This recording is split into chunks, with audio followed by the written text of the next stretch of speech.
আজকের এই ভিডিওতে আমরা আলোচনা করব ভাইব্রেশনাল হিলিং কিভাবে আমাদের জীবনকে গভীরভাবে প্রভাবিত করতে পারে। আমরা জানব এনার্জি, ফ্রিকোয়েন্সি আর ভাইব্রেশন কিভাবে কাজ করে আর কিভাবে এগুলোর হিলিং নিজের জীবনে নিয়ে আসা যায়। তো চলো শুরু করি একটু গভীর থেকে। যখন আমি প্রথম শুনেছিলাম বিখ্যাত থিঙ্কার নিকোলা টেসলার সেই কথা, if you want to find the secret of the universe, think in terms of energy, frequency and vibration. মানে, যদি তুমি এই ইউনিভার্সের গোপন রহস্য জানতে চাও, তাহলে তোমাকে এনার্জি, ফ্রিকোয়েন্সি আর ভাইব্রেশনের দৃষ্টিকোণ থেকে চিন্তা করতে হবে। এটা আমি বলছি না, এটা বলেছিল নিকোলা টেসলা। তখন সত্যি আমি থমকে গিয়েছিলাম। হয়তো আমি যতটা সহজে বললাম, অনেকেই সেটাকে ততটা হালকাভাবে নিয়ে ভিডিওটা মাঝপথেই ছেড়ে চলে যাবে। কিন্তু আমি তোমাকে বলতে চাই, এই ইউনিভার্সে যত কিছু আছে সব কিছুই ভাইব্রেট করছে, আর প্রত্যেক জিনিসেরই নিজস্ব একটা ফ্রিকোয়েন্সি আছে। আর যদি আমরা আমাদের ভাইব্রেশন সেই ফ্রিকোয়েন্সির সাথে মেলাতে পারি, তাহলে আমরা জীবনের যে কোনো ক্ষেত্রে, physical health, mental health, manifestation, law of attraction, এই সব জিনিসের মধ্যে অসাধারণ ফলাফল পেতে পারি। শোনো, প্রথমে আমিও এটাকে ভেগ বা ছদ্মবিজ্ঞান বলে মনে করতাম, কিন্তু একদিন আমি একটা আর্টিকেল পড়লাম যেখানে লেখা ছিল একটা সুস্থ মানুষের শরীরের ফ্রিকোয়েন্সি 62 থেকে 72 হার্টজের মধ্যে থাকে। যদি এটা 58 হার্টজের নিচে নেমে যায়, তাহলে আমরা ধীরে ধীরে রোগ ব্যাধির দিকে এগোতে থাকি। সেটা হতে পারে মেন্টাল, ফিজিক্যাল, সোশ্যাল বা ফাইন্যান্সিয়াল লেভেলে। আর যদি সেই ফ্রিকোয়েন্সি 42-এর নিচে চলে যায়, তখন শরীরে ক্যান্সার হওয়ার পর্যন্ত প্রবণতাও বেড়ে যায়। এই তথ্য জানার পর আমি আরও গভীরভাবে রিসার্চ করতে শুরু করি। সোজা ভাষায় বললে, যত নিচুতে যাবে শরীরের ভাইব্রেশন, তত বেশি সমস্যা বা তত বেশি ডিজিজ, তত বেশি রোগ আমাদের জীবনে টানতে শুরু করবে। কারণ তখন আমরা সেই ফ্রিকোয়েন্সিতে টিউন হয়ে যাচ্ছি যেখানে রোগ ব্যাধি আপনাকে সহজেই আকর্ষণ করতে পারছে। এটাকে ছোট্ট একটা উদাহরণ দিয়ে আমি এখানে বলতে পারি। তুমি যদি কিছুটা চিনির দানা তুমি যেখানেই রাখো না কেন, তুমি দেখবে ঠিক কিছুক্ষণ পরে সেখানে যে কোনো কোথার থেকে কিছু পিঁপড়ে সেখানে অবশ্যই চলে আসবে। এটাও ঠিক তেমনই। সেই চিনির মতোই যদি আমাদের ভাইব্রেশন অনেক নিচে লো লেভেলে চলে যায়, তাহলে রোগ ব্যাধি সেই ভাইব্রেশনকে অ্যাট্রাকশনের মাধ্যমে অবশ্যই আমাদের বডির মধ্যে প্রবেশ সেখানে করবেই। এখানে আমি বডির ফ্রিকোয়েন্সির কথা বলছি, মাইন্ডের নয়। শরীর আর মনের নিজস্ব আলাদা ফ্রিকোয়েন্সি থাকে। আর জানো কি, যখন শরীরের ফ্রিকোয়েন্সি খুব কমে যায়, তখন মনের ফ্রিকোয়েন্সি খুব বেশি থাকে। এই জন্যই যারা মাইন্ডফুলনেস বা ধ্যান চর্চা করে, তারা মনের ফ্রিকোয়েন্সিকে কমিয়ে শরীরের ফ্রিকোয়েন্সি বাড়িয়ে নিজের হিলিং শক্তিকে জাগিয়ে তোলে। এই পৃথিবীতে সব কিছু, আমাদের শরীর, সেল, অর্গান সবই নির্দিষ্ট ফ্রিকোয়েন্সিতে ভাইব্রেট করে। তোমার ভাইব্রেশন কেমন হবে সেটা নির্ভর করে অনেক কিছুর ওপর, কিন্তু সবচেয়ে বেশি প্রভাব ফেলে তোমার থটস, ইমোশন আর তোমার ফিলিংসের উপরে। এখন শুনে রাখো, emotion is the language of your brain and feeling is the language of your body. যদি তোমার চিন্তা, অনুভব আর আবেগ নেতিবাচক হয়, তাহলে তা ধীরে ধীরে রোগ তৈরি করে। তুমি হয়তো ভাবছো, কেই বা নিজের শরীরকে অসুস্থ করতে চায়, তাই তো? তুমি ঠিক বলছো, কিন্তু আমরা শরীরে রোগ দিচ্ছি না, আমরা চিন্তা দিচ্ছি, আর সেই চিন্তাই একদিন বড় হয়ে একটা রোগের আকার নিচ্ছে। কারণ জেনে শুনে এখানে কে রোগকে নিজের বডিতে অ্যাট্রাক্ট করবে? ঠিক তাই তো, কিন্তু আমরা তো রোগকে অ্যাট্রাক্ট করছি না, আমরা আমাদের নিজের অজান্তেই অন্য কিছুকে অ্যাট্রাক্ট করছি, আর সেটাই আমাদের শরীরে একটা ডিজিজের রূপান্তর নিচ্ছে। যেমন তুমি যদি একটা বীজ লাগাও, সেটা আমের হোক বা কাঁঠালের, গাছ তো একদিনে হয় না। ঠিক তেমনই এক একটা ভাবনা বা আবেগ এক একটা বীজ, যেটা পরে গিয়ে বড় একটা রোগ বা আনন্দময় জীবনের কারণে বাধা হয়ে দাঁড়ায়। নেগেটিভ চিন্তা, স্ট্রেস, রাগ, ভয় এগুলো যদি আমাদের মধ্যে দীর্ঘদিন ধরে জমে থাকে, তাহলে শরীরের ভাইব্রেশন ভেঙে পড়ে, আর তখনই শরীর অসুস্থ হতে শুরু করে। এই জন্যই একে বলে সাইকোসোমেটিক ডিজিজ, মানে মন আর দেহের মিলিত একটা প্রভাব, যার ফলে এই ডিজিজগুলো তৈরি হয়। আধুনিক বিজ্ঞানও আজ এটা মানে যে আমাদের 70% ক্রনিক ডিজিজ আসলে মনের থেকেই তৈরি। যেমন যদি কোনো শিশুকে ভয় দেখানো হয় যে সে মূত্রত্যাগ করে দেয়, কারণ কিডনি তখন ডিসব্যালেন্সের মধ্যে চলে যায়। তাহলে এখানে তুমি একবার ভেবে দেখো, কোনো শিশুকে শুধুমাত্র ভয় দেখানোর পরেই সে যদি ইউরিন করে দেয়, মূত্রত্যাগ করে দেয়, তাহলে আমাদের ব্রেইন কোন লেভেলে কাজ করে? কারণ সে তো শিশু, তার তো সাবকনসিয়াস মাইন্ড এখানে কনসিয়াস মাইন্ড কাজ করছে না, তার তো সাবকনসিয়াস মাইন্ড কাজ করছে। আর তার সাবকনসিয়াস মাইন্ড যদি একবার সেটাকে সত্যি বলে ধরে নেয়, তাহলে দেখো এখানে কি পর্যন্ত এখানে হয়ে যেতে পারে। আমি এটাই বোঝাতে চাইছি যে কতটা পাওয়ারফুল আমাদের এই জিনিসগুলো, ভাইব্রেশন আর সাবকনসিয়াস মাইন্ড। যদি কেউ অতিরিক্ত রেগে থাকে, তার লিভার, গল ব্লাডারের সমস্যা হয়ে থাকে। যারা অতিরিক্ত দুঃখ পায়, তাদের লাংস আর গলার উপরে প্রভাব থাকে। যারা কিছু অনুভব চেপে রাখে, তাদের হৃৎপিণ্ডে ইম্প্যাক্ট হয়। যারা দীর্ঘদিন স্ট্রেসে থাকে, তাদের পেট আর অন্ত্র সিস্টেমে গণ্ডগোল শুরু হয়।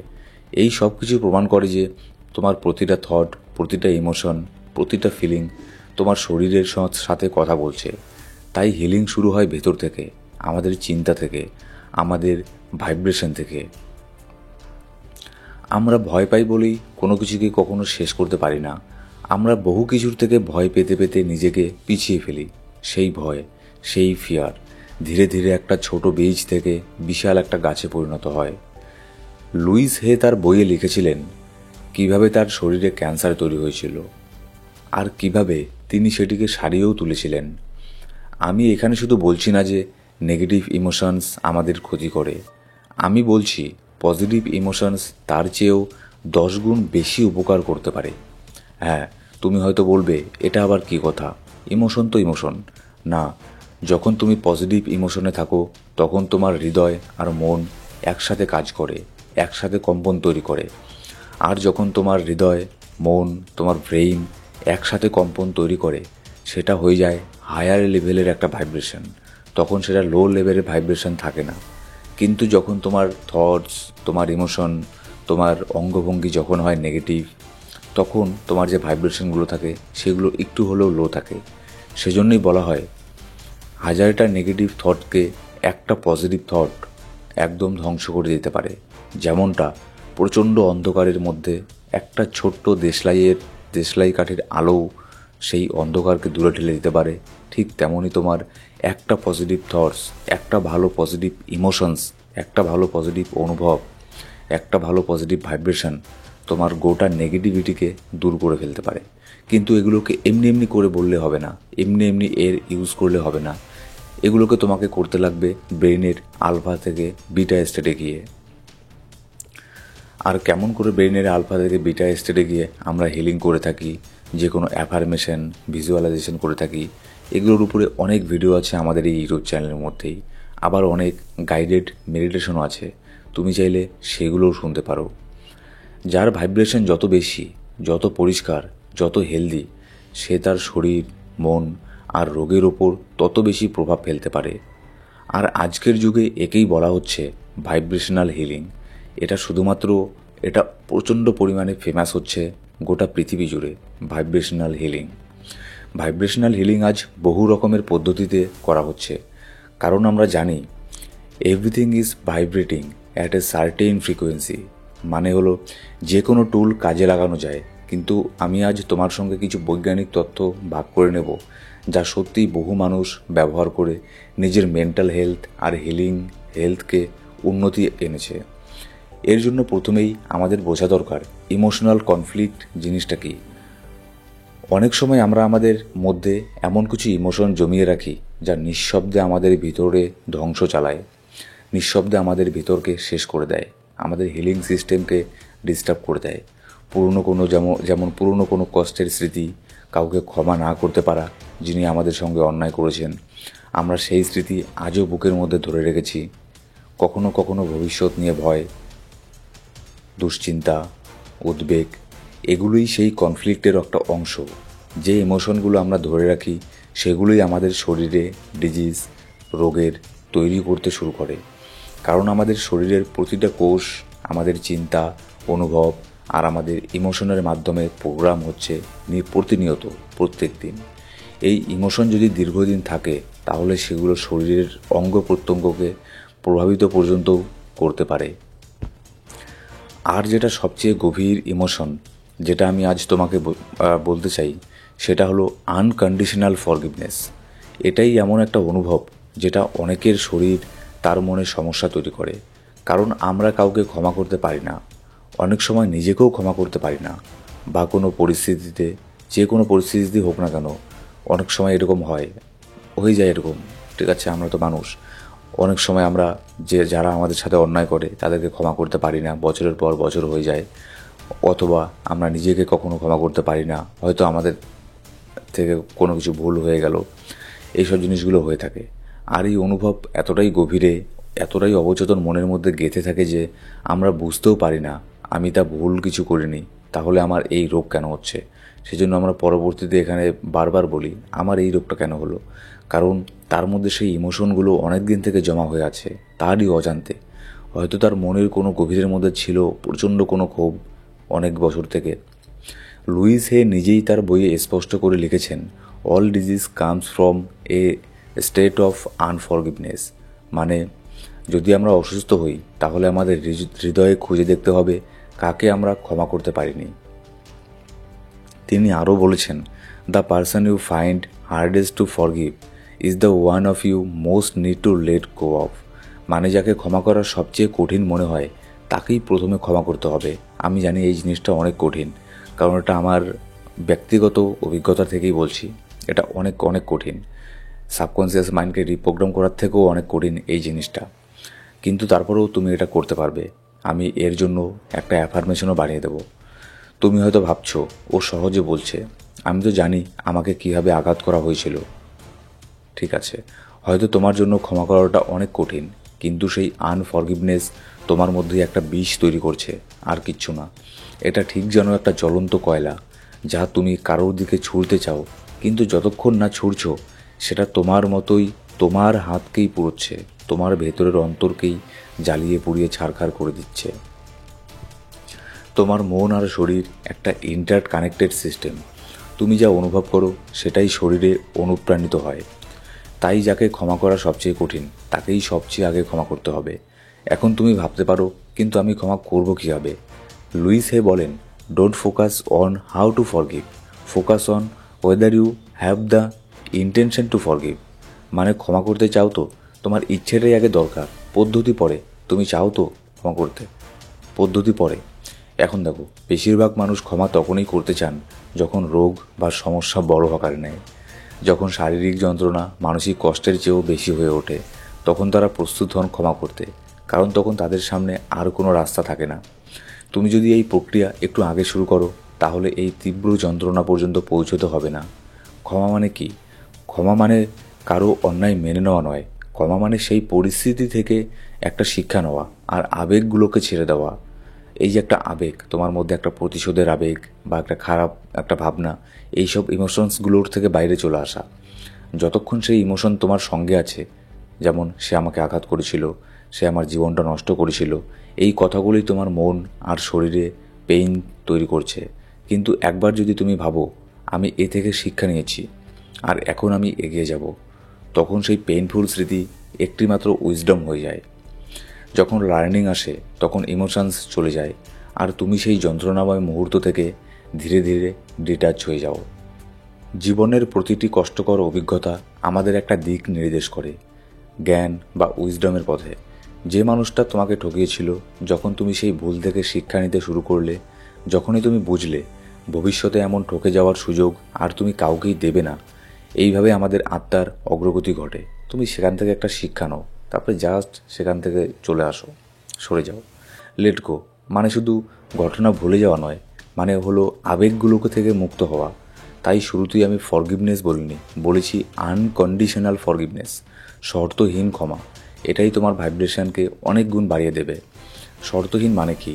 এর মানে এটা নয় যে সে আগে দুঃখ প্রকাশ করবে তারপর আমি ক্ষমা করব, সে পরিবর্তন হবে তবেই আমি তাকে ক্ষমা করব, না। আমরা কি পুরো পৃথিবীকে পাল্টাতে পেরেছি? তুমি কি গোটা পৃথিবীকে পাল্টাতে পারবে? তুমি কি তোমার দেশকে পাল্টাতে পারবে? তুমি কি তোমার সমাজকে পাল্টাতে পারবে? নিজের মনকে, নিজের চিন্তাকে তো তুমি কন্ট্রোল করতেই পারো, তাই না? তাহলে আগে তুমি নিজেকে পাল্টাও, তাহলে অন্য কারো জীবন আমরা কীভাবে কন্ট্রোল করব? তুমি যদি নিজেকেই পাল্টাতে না পারো, তুমি অন্য কাউকে কেন পাল্টাতে আশা রাখো?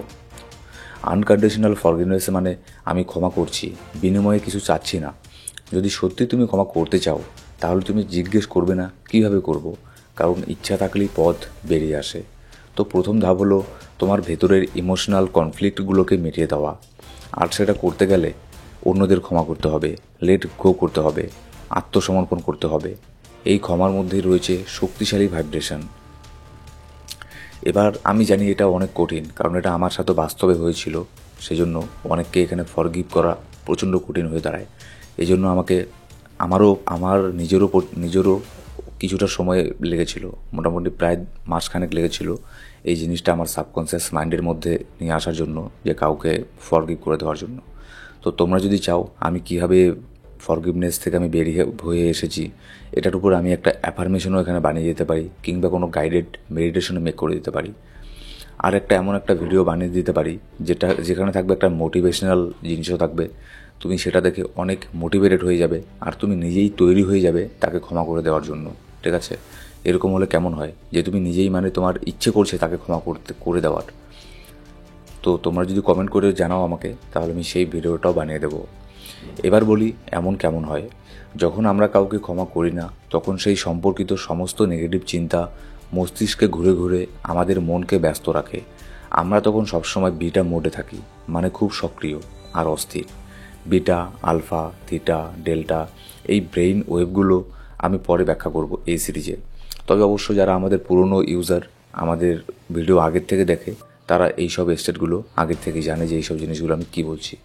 কিন্তু যখনই তুমি কাউকে ক্ষমা করে দাও, পুরনো স্মৃতি থেকে নিজেকে আলাদা করো, মনের ফ্রিকোয়েন্সি কমে আসে, তুমি শান্ত হও, আর মন ধীরে ধীরে আলফা এবং থিটা মোডে যায়, যেখানে গভীর মেডিটেশন হয়। এখন যখন মনের ফ্রিকোয়েন্সি কমে, তখন শরীরের ফ্রিকোয়েন্সি বেড়ে যায়। মানে মন শান্ত হলে শরীর হিলিং মোডে চলে যায়। এই সময় তোমার যে কোনো পজিটিভ ইমোশন, ভিজুয়ালাইজেশন, থট তোমার অর্গানগুলোতে সরাসরি প্রভাব ফেলতে শুরু করে। তাই নিজের জীবনে ফরগিভনেসের জায়গা তৈরি করো। তুমি যতই কষ্ট পেয়েছো, সেই পুরনো স্মৃতি সেটা যদি মগজে জমিয়ে রাখো, ব্রেইনের মধ্যে আটকে রাখো, তাহলে সেটা তোমার শরীরকেই অসুস্থ করে দেবে, তোমার ব্রেনকেই নষ্ট করে দেবে, তোমার সাবকনসিয়াস মাইন্ডের মধ্যেই আঘাত করবে। সেগুলোকে ছেড়ে দাও, জাস্ট ফরগিভ করে দাও। এখন দ্বিতীয় পয়েন্ট, তোমার ভাইব্রেশন বাড়ানোর জন্য দরকার the law of giving. Giving মানে শুধু কোনো কিছু দেওয়া নয়, ঠিক আছে? গিভিং মানে কাউকে সাহস দেওয়া, কারো কাঁধে হাত রাখা, কাউকে একটুখানি হাসি দেওয়া, ভালো কিছু একটা শেয়ার করা, কেউ টেনশনে থাকলে তাকে কিছুক্ষণের জন্য শান্তি দেওয়া। আর এটা নিঃস্বার্থভাবে করতে হবে, বিনিময়ে কিছু পাওয়ার জন্য নয়। আর আজকের এই দিনে এই জিনিসটা পাওয়া খুবই কঠিন। হয়তো তুমি এই ভিডিও দেখছো, হয়তো তুমি এই জিনিসগুলো জানো, সেজন্য তুমি হয়তো কাউকে সাপোর্ট করতে পারো, তুমি হয়তো কারোর কাঁধে হাত রেখে তাকে মোটিভেট করতে পারো, কাউকে একটুখানি তুমি হাসি দিতে পারো, কারোর সাথে তুমি একটুখানি কিছু শেয়ার করতে পারো। কিন্তু তোমার সাথে এগুলো কে করবে? সেই জন্য এটা নিয়ে আমি একটা ভিডিও দেবো, যেখানে তুমি নিজেই নিজের সব থেকে বড় বন্ধু হয়ে দাঁড়াবে। আর এটা নিঃস্বার্থভাবে করতে হবে, বিনিময়ে কিছু পাওয়ার জন্য না। তুমি যদি ভেবে নাও আমি এটা দিলাম, কিন্তু আমি তো কিছু পেলাম না, তাই আমিও ভালো কিছু পাবো, তাহলে এটা গিভিং নয়, এটা বিজনেস হয়ে গেল। দেখো, তুমি যদি কাউকে কিছু দাও আর সেখান থেকে তুমি যদি কিছু পাওয়ার আশা করো, তাহলে তো সেটা বিজনেস। ঠিক আছে? তুমি তাহলে কাউকে কিছু দিচ্ছ না, তাহলে তুমি একজন দোকানদার। তোমার দোকানে কেউ কিনতে এলো, তুমি তোমার কাস্টমারকে কিছু দিলে, তার বদলে তুমি কিছু টাকা নিলে, এটা হচ্ছে একটা বিজনেস নয়। তোমাকে নিঃস্বার্থভাবে তোমার, সে যেই হোক না কেন, তোমার কোনো ভালো বন্ধু, তোমার কোনো রিলেটিভ, তোমার প্রতিবেশীদের মধ্যে কেউ ভালো একজন, যে হয়তো খারাপ সময় আছে, তার পাশে থাকলে, তার পাশে দাঁড়ালে, টাকা দিয়ে নয়, টাকাই সব কিছু নয়, তুমি হয়তো তাকে দুটো কথা বললে, তাকে মোটিভেট করলে, তাকে একটু সাহস জোগালে, এটাই অনেক বড় কিছু তার কাছে। তাই কাউকে কিছু দিলে সেটাকে দেবার আনন্দে দাও। শুধু অর্থ নয়, তোমার উপস্থিতি, তোমার মনোযোগ, তোমার ভালোবাসা, এগুলোই সবচেয়ে মূল্যবান জিনিস। যখনই আমরা কিছু ভাগ করে নিই, সেটা আমাদের নিজের জীবনের ভাইব্রেশনকেও বাড়িয়ে দেয়। তুমি সাথে সাথে দুটো কাজ এখানে করলে। 1 নম্বর, তুমি যাকে এগুলো বললে তার জীবনেও একটা পজিটিভ ইম্প্যাক্ট পড়লো, তার সাথে সাথে তোমার জীবনে আরও বেশি করে পজিটিভ ইম্প্যাক্ট পড়লো। তাই এই সমস্ত কিছু বলতে লাগে। সেই জন্যই তো আমরা সবসময় বলি সবাইকে থ্যাংক ইউ বলতে, ধন্যবাদ জানাতে, গ্র্যাটিটিউডের ফিল করতে। কারণ এই শেয়ারিংয়ের ফলে মনের ভিতরে যে শান্তি জন্মায় সেটা শরীরের এনার্জিকে বাড়িয়ে তোলে, আর সেই এনার্জি আমাদেরকে হিলিংয়ের মোডে নিয়ে যায়। ভাইব্রেশনাল হিলিংয়ের তৃতীয় ও সবচেয়ে শক্তিশালী দিক হলো সাউন্ড হিলিং। সাউন্ড হিলিং নিয়ে আমি অন্য একটা ভিডিওতে আলোচনা করব, না হলে ভিডিওটা অনেক বড় হয়ে যাবে। মন যখন শান্ত হয়, লো ফ্রিকোয়েন্সি থাকে, তখন শরীর হাই হিলিং মোডে ঢুকে পড়ে। অন্যদিকে 528 এইচজেড ফ্রিকোয়েন্সিকে বলা হয় ডিএনএ রিপেয়ার ফ্রিকোয়েন্সি। এটি এমন এক ভাইব্রেশন তৈরি করে যা শুধু শান্তি নয়, ভালোবাসা, আত্মবিশ্বাস ও শরীরের কোষ স্তরে হিলিং এনে দিতে পারে। জীবনে কিছু যদি সত্যিই কাজ করে তাহলে সেটাকে অন্যের জীবনে ছড়িয়ে দেওয়া, এটা তোমার একটা দানের একটা অংশ। আর যারা দেয়, ইউনিভার্স কখনোই তাদের খালি হাতে ফেরায় না। তুমি যাদেরকে দেবে সে হয়তো তোমাকে খালি হাতে ফেরাতে পারে, কিন্তু এই ইউনিভার্স তোমাকে কখনোই খালি হাতে ফেরাবে না।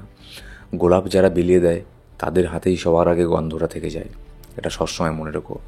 ভিডিও ভালো লাগলে একটা কমেন্ট করে অবশ্যই জানাবে তুমি এখানে কী অনুভব করলে। আর তোমাদের প্রতিটা মন্তব্য আমাকে অনুপ্রেরণা দেয় আরও নতুন নতুন ভিডিও বানানোর জন্য। ভালো থেকো, ধন্যবাদ।